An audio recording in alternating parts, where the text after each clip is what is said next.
Hello and welcome to what is probably the final nail in the coffin for Alfa Romeo, the Alfa Romeo Milano. We've been hearing about this for a really long time and it's finally here. As soon as it came out, the whole world was like, what the hell is this? It kind of confirms my suspicion that things are not going well at Alfa Romeo.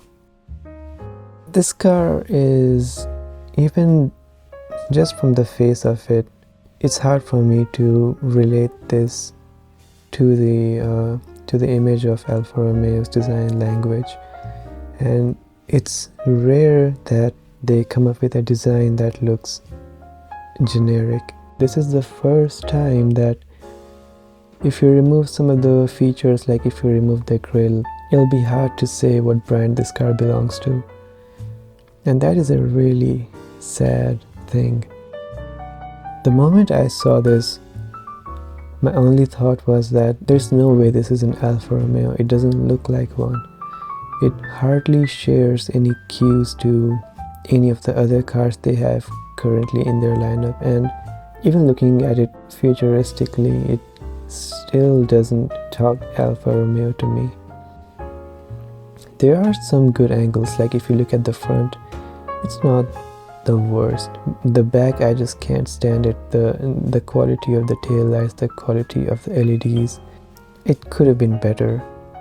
The headlights look really generic. I could go on, and the worst thing for me is what they've done with the grille. The main feature of Alfa Romeo's design philosophy. They've really messed it up this time. And I get that this is their first EV. It's supposed to look different. It's supposed to have less vents, less air intakes. But putting that graphic in the Scudetto and ruining it in this fashion, it's just hilarious and tragic at the same time. Even the interior, the seats are cool, I'm gonna say that. Some bits of the interior like that, the air vents, these are not that bad. My main issue with this car is what it means for Alfa Romeo moving forward. Let's take a look at the reveal. So Alejandro came out and introduced the car to the public, and of course it has to be red, so that helps it a bit in this view, in this angle. It doesn't look as terrible as, but the side view is so generic, it's borderline ugly. So he came out, he introduced the car, basically showed us all the views, talked about how the design team put their effort into materializing Milano, the city, if it were a car, if it were a vehicle, and this is what they came up with.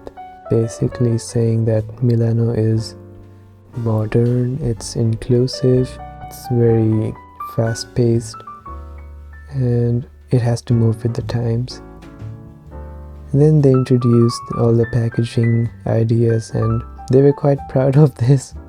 They mentioned the 33 Stradale, and they talked about how they learned about packaging from that car, and they came up with the idea to put the charging cable in a really concise space. I think it's meh, could have been better. The mic was then handed off to this guy. Okay, so now he starts talking about the design of the car. The interior is nothing special. In fact, I hate the way they put the digital dash there. It's inside arches, but it's just a rectangular screen with really sharp 90-degree corners that looks really off to me. And again, not much to say over there. The whole event I was struggling to admire the car. Things look like they've been taken from here and there from their other brands in the portfolio. Maybe it could be a Peugeot, could be Citroën. Then he came and started talking about how the people's choice drove the design of this vehicle. How people are deciding differently now, how they don't go for brands as much as they go for their own emotion. And he went on to talk about emotion is the new sportiness, or it's the new style. During this entire event, there was almost nothing that relates to the core values of Alfa Romeos of the old. Not even that old, you don't have to go that old, just take a look at the Giulia, for example. The philosophy behind it, the effort that was put into it, developing it from the ground up. And it showed. It's still one of the best sports sedans in the world. And then comes this. And here is the head of Alfa Romeo talking about how they've been doing really well business-wise, taking it from an okay company to making it somewhat profitable, and then he goes on to mention that they've been winning awards and doing well in customer satisfaction. In fact, he even mentions that they came first in the JD Power Awards, which half of the enthusiasts would even believe in. It was a huge disappointment. I'm sure that other people like me, we kept trying to see the good side of this, but everything became even clearer when the CEO of Stellantis came on the stage and started talking about how the Chinese companies approached him to sell Alfa Romeo to them, but he was like, no, this is a jewel in my portfolio. We love Alfa Romeo and we would never sell it to anyone. If that's the case, why would you copy a platform from one of the sister companies, one of the French sister companies, and then just reskin it to sell as an Alfa Romeo?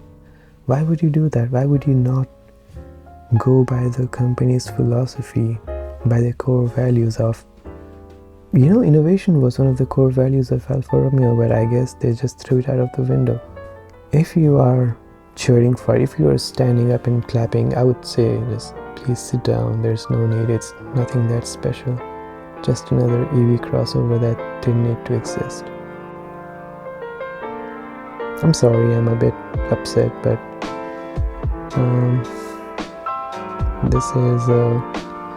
this is really disappointing. It shows the new direction that Alfa Romeo is going in.